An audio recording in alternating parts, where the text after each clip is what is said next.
भी शक्ति के अवतार के रूप में हुआ था। जब सती ने अपने पिता दक्ष के यज्ञ में अग्निकुंड में कूदकर अपना शरीर त्याग दिया, तब भगवान शंकर गहन तप में लीन हो गए। संसार के पालन हेतु देवताओं ने हिमवान की पुत्री पार्वती को शिव पत्नी बनाने का संकल्प किया, क्योंकि वे ही सती का पुनर्जन्म थीं। पार्वती बचपन से ही भगवान शंकर की आराधना करती थीं। वे उन्हें अपने पति के रूप में प्राप्त करना चाहती थीं। इसके लिए उन्होंने कठोर तपस्या आरंभ की। हिमालय की गुफाओं में वे केवल वायु पर जीवित रहतीं और अनेक वर्षों तक निरंतर ध्यानमग्न रहीं। उनकी इस तपस्या से प्रसन्न होकर देवर्षि नारद ने आकर उन्हें बताया कि शिव कठोर योगी हैं, उन्हें प्रसन्न करना अत्यंत कठिन है। परंतु पार्वती ने संकल्प लिया कि वे हार नहीं मानेंगी। उधर कामदेव ने देवताओं के आग्रह पर शिव के तप को भंग करने का प्रयास किया। जैसे ही उन्होंने पुष्प बाण चलाया, शिव ने अपनी तीसरी नेत्र से अग्नि प्रकट कर कामदेव को भस्म कर दिया।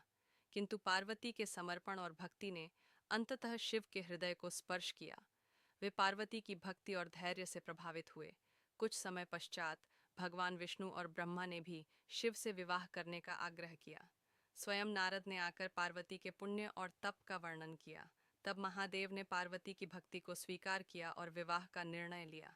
विवाह का समय आया। समस्त देवता, आर्षि मुनि और गंधर्व इस अलौकिक विवाह के साक्षी बने। हिमालय पर्वत पर यह दिव्य उत्सव आयोजित हुआ। शिव अपने गणों, भूत प्रेतों और गजवेश में सज्जित होकर बारात लेकर आए। आरंभ में माता मैना ने शिव का भयानक रूप देखकर घबराकर विरोध किया, किंतु पार्वती ने माता को समझाया कि यही उनके आराध्य महादेव हैं। अंततः विवाह संपन्न हुआ और समस्त लोकों में मंगल ध्वनि गूंज उठी।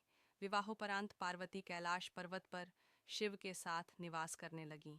उनका जीवन संसार को यह संदेश देता है कि सच्ची भक्ति, समर्पण और धैर्य से परमेश्वर को भी प्रसन्न किया जा सकता है।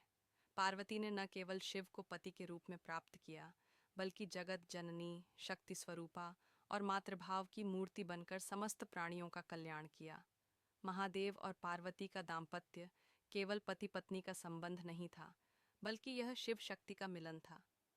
शिव बिना शक्ति के शून्य हैं और शक्ति बिना शिव के अधूरी। दोनों मिलकर ही सृष्टि का संचालन करते हैं।